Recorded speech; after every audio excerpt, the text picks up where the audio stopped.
Hi friends, സാപ്പിടി മലയാളത്തിൻ്റെ ഏറ്റവും പുതിയൊരു വീഡിയോയിലേക്ക് എല്ലാവർക്കും സ്വാഗതം. ഇന്നത്തെ വീഡിയോ OTT അപ്ഡേറ്റുകളാണ്. ഏറ്റവും പുതിയതായിട്ട് വന്നിരിക്കുന്ന അപ്ഡേറ്റുകളും ഇന്ന് റിലീസ് ചെയ്തിരിക്കുന്ന സിനിമകളും ഇന്ന് രാത്രി 12 മണിക്ക് ശേഷം റിലീസ് ചെയ്യാൻ തയ്യാറെടുക്കുന്ന സിനിമകളും സീരീസുകളും ഏതൊക്കെയെന്നുള്ളതാണ് ഇന്നത്തെ വീഡിയോ നമ്മൾ പരിശോധിക്കാൻ പോകുന്നത്. ഇന്ന് 2 സിനിമകൾ സർപ്രൈസ് റിലീസുണ്ട്. സർപ്രൈസ് റിലീസ് അല്ല, പിന്നെ സത്യം പറയുകയാണെങ്കിൽ HD പ്രിൻ്റ് ലീക്കാക്കപ്പെട്ടതാണ്. അപ്പോൾ ഏതൊക്കെ സിനിമകളാണെന്ന് നോക്കാം. അതിൽ ഒന്നാമത്തെ സിനിമ എന്നുള്ളത് ഹൊറർ കോമഡി വിഭാഗത്തിൽപ്പെടുന്ന ഒരു ഹിന്ദി മൂവിയാണ്. ഭൂൽ ഭുലയ്യ 3 എന്നാണ് സിനിമയുടെ പേര് വരുന്നത്. ഈ സിനിമ പിന്നെ നെറ്റ്ഫ്ലിക്സ് ആണ് ഈ സിനിമയുടെ OTT സ്വന്തമാക്കിയിട്ടുള്ളത്. ഈ സിനിമയുടെ OTT റിലീസ് ഡിസംബർ മാസം 27-ാം തീയതിയാണ് നമ്മൾ പ്രതീക്ഷിക്കുന്നത്. പക്ഷേ ഇപ്പോൾ ഈ സിനിമയുടെ HD പ്രിൻ്റ് ലീക്കാക്കപ്പെട്ടിട്ടുണ്ട്. ഇപ്പോൾ മുതൽ അവൈലബിൾ ആണ്.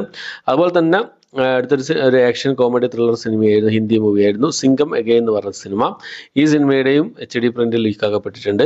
ആമസോൺ പ്രൈമിൽ 12-ാം തീയതി ഈ സിനിമയുടെ എന്താ പറയുക OTT റിലീസ് നമുക്ക് പ്രതീക്ഷിക്കാവുന്നതാണ്. അപ്പോൾ അതിനു മുമ്പേ തന്നെ ഇതുപോലെ ലീക്കാക്കപ്പെടുന്നത് എന്തുകൊണ്ട് ഇങ്ങനെ എന്നറിയില്ല. അതിനു മുമ്പേ തന്നെ ഇവർക്ക് ഒഫീഷ്യലി OTT റിലീസ് അങ്ങ് ചെയ്തു കഴിഞ്ഞാൽ ഒരു കുഴപ്പമില്ല എന്നുള്ളതാണ്. എന്തായാലും HD പ്രിൻ്റാണ് ലീക്കാക്കപ്പെട്ടത്, ലോ ക്വാളിറ്റി പ്രിൻ്റാണ്. എന്തായാലും അടുത്ത ദിവസങ്ങളിൽ തന്നെ ഈ സിനിമയുടെ പിന്നെന്താ പറയുക ഒറിജിനൽ വേർഷൻ റിലീസ് ചെയ്യുന്നതായിരിക്കും. ഓക്കെ, അപ്പോൾ അടുത്ത സിനിമ എന്നുള്ളത് ഒരു കോമഡി ത്രില്ലർ വിഭാഗത്തിൽപ്പെട്ട സിനിമയാണ്. രാജ്കുമാർ റാവു ഒക്കെ പ്രധാന വേഷം കൈകാച്ച വിക്കി വിദ്യ കാ വോ വാല വീഡിയോ എന്ന് പറഞ്ഞ സിനിമയാണ്. വിക്കി വിദ്യ കാ വോ വാല വീഡിയോ നെറ്റ്ഫ്ലിക്സിലാണ് ഈ ഒരു സിനിമ ഇപ്പോൾ മുതൽ ഹിന്ദി ഭാഷയിൽ മാത്രമായിട്ട് അവൈലബിൾ ആയിട്ടുള്ളത്. അടുത്തൊരു ഇംഗ്ലീഷ് മൂവിയാണ്. റാപ്പിഡ് ആക്ഷൻ എന്നാണ് സിനിമയുടെ പേര് വരുന്നത്. ആക്ഷൻ ക്രൈം വിഭാഗത്തിൽപ്പെടുന്ന ഒരു ഇംഗ്ലീഷ് മൂവിയാണ്. ജിയോ സിനിമ വഴിയാണ് ഇംഗ്ലീഷ് ഭാഷയിൽ ഈ സിനിമ അവൈലബിൾ ആയിട്ടുള്ളത്. അടുത്തൊരു കോമഡി ഡ്രാമ വിഭാഗത്തിൽപ്പെടുന്ന ഇംഗ്ലീഷ് മൂവിയാണ്. ലോങ്കിങ് എന്നാണ് സിനിമയുടെ പേര് വരുന്നത്. ജിയോ സിനിമ വഴി ഇപ്പോൾ മുതൽ ഈ സിനിമ അവൈലബിൾ ആണ്. അടുത്തൊരു ഹൊറർ വിഭാഗത്തിൽപ്പെടുന്ന ഒരു ഇംഗ്ലീഷ് മൂവിയാണ്. കൺസ്യൂമഡ് എന്നാണ് സിനിമയുടെ പേര് വരുന്നത്. ഈ ജിയോ സിനിമ അതുപോലെ തന്നെ ആമസോൺ പ്രൈം ഈ 2 OTT പ്ലാറ്റ്ഫോമിലായിട്ടാണ് ഈ ഒരു സിനിമ അവൈലബിൾ ആയിട്ടുള്ളത്. അടുത്ത ഒരു ആക്ഷൻ ത്രില്ലർ വിഭാഗത്തിൽപ്പെട്ട സിനിമയായിരുന്നു കങ്കുവ എന്ന് പറഞ്ഞ സിനിമ. നമ്മുടെ സൂര്യയുടെ ഏറ്റവും വലിയ ഡിസാസ്റ്റർ മൂവിയാണ്. അപ്പോൾ ഈ ഒരു സിനിമ ഇന്ന് രാത്രി 12 ശേഷം OTT റിലീസിന് തയ്യാറെടുക്കുകയാണ്. ഈ സിനിമയുടെ ലോ ക്വാളിറ്റി പ്രിന്റിന് മുമ്പേ ലീക്കാക്കപ്പെട്ടിരുന്നെങ്കിലും ആമസോൺ പ്രൈമിൽ തമിഴ്, തെലുങ്ക്, മലയാളം, കന്നഡ ഭാഷകളായിട്ട് ഇന്ന് രാത്രി 12 മണിക്ക് ശേഷം റിലീസ് ചെയ്യുന്നതാണ്.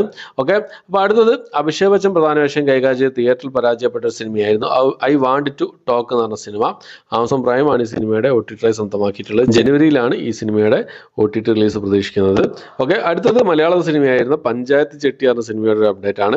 ഈ സിനിമയുടെ OTT റിലീസ് എന്നുള്ളത് പലരും കമന്റ് ബോക്സിൽ ചോദിക്കാറുണ്ടായിരുന്നു. പക്ഷേ OTT റിലീസിന് മുമ്പേ തന്നെ ഈ സിനിമ TV പ്രീമിയർ ആയിട്ടാണ് വരാൻ തയ്യാറെടുക്കുന്നത്. ഏഷ്യാനെറ്റിൽ ഈ മാസം തന്നെ, അതായത് ക്രിസ്മസ് സ്പെഷ്യലായിട്ട് ഡേറ്റ് കാര്യങ്ങളൊന്നും പുറത്തു വന്നില്ലെങ്കിലും എന്തായാലും 25-നുള്ളിൽ തന്നെ ഈ സിനിമയുടെ ഡിസംബർ മാസം 25-നുള്ളിൽ തന്നെ ഈ സിനിമയുടെ TV പ്രീമിയർ ഏഷ്യാനെറ്റിൽ നമുക്ക് ആസ്വദിക്കാവുന്നതാണ്. അതിനുശേഷം മനോരമ മാക്സിൽ ഈ സിനിമ സ്ട്രീം ചെയ്യുന്നതായിരിക്കും. ഓക്കെ, അപ്പോൾ ഇത്രയും സിനിമകളുടെ അപ്ഡേറ്റുകളാണ് ഇന്നത്തെ വീഡിയോ നമ്മൾ പരിശോധിച്ചിട്ടുള്ളത്. എൻ്റെ ചാനൽ ആദ്യമായിട്ടാണ് നിങ്ങൾ കാണുന്നതെങ്കിൽ ലൈക്ക് ചെയ്യാനും സബ്സ്ക്രൈബ് ചെയ്യാനും മറക്കാതിരിക്കുക. സബ്സ്ക്രൈബ് ചെയ്തതിന് ശേഷം ആ ബെൽ ബട്ടൺ കൂടി ഇനേബിൾ ചെയ്യാൻ ശ്രമിക്കുക. എങ്കിൽ ഇതുപോലുള്ള അപ്ഡേറ്റ് റിവ്യൂസ് കാര്യങ്ങളൊക്കെ എത്രയും പെട്ടെന്ന് തന്നെ നിങ്ങൾക്ക് മുന്നിലേക്ക് നോട്ടിഫിക്കേഷൻ ആയിട്ട് എത്തുന്നതാണ്. ഓക്കെ, അപ്പോൾ ഇത്രയാണ് ഇന്നത്തെ വീഡിയോ ഇഷ്ടപ്പെട്ടെങ്കിൽ ലൈക്ക് ചെയ്യാൻ, ഷെയർ ചെയ്യാൻ, സബ്സ്ക്രൈബ് ചെയ്യാൻ മറക്കാതിരിക്കുക. പുതിയൊരു വീഡിയോ ആയിട്ട് വരുന്നവരേക്കും